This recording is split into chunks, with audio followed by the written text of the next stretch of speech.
ilẹ̀ Yorùbá kò sáṣà àti ṣe mọ́, kò sí kankan mọ́.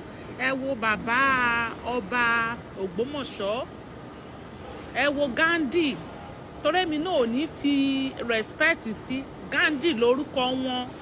Ẹ wò wọ́n báyìí tán kúnlẹ̀ síwájú bàbá Adébóyè tó ń gbàdúrà fún wọn, kódà wọ́n tún ṣí fìlà, wọ́n tún ṣí fìlà fún bàbá Adébóyè, wọ́n dẹ̀ kúnlẹ̀ síbẹ̀, wọ́n ń gbàdúrà fún wọn.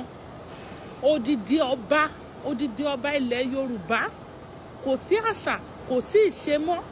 Tó bá yà á ní Ọlọ́run ló ń kúnlẹ̀ fún, ẹjọ́ ṣọ́lọ́run ni bàbá Gandhi kúnlẹ̀ fún báyìí àbí bàbá Adébóyè náà kúnlẹ̀ fún? Ta ni Gandhi kúnlẹ̀ fún báyìí? Ṣé Ọlọ́run ni àbí bàbá Adébóyè? Àti mú àṣà àti ìṣe àti dojú gbogbo ẹ̀ bolẹ̀.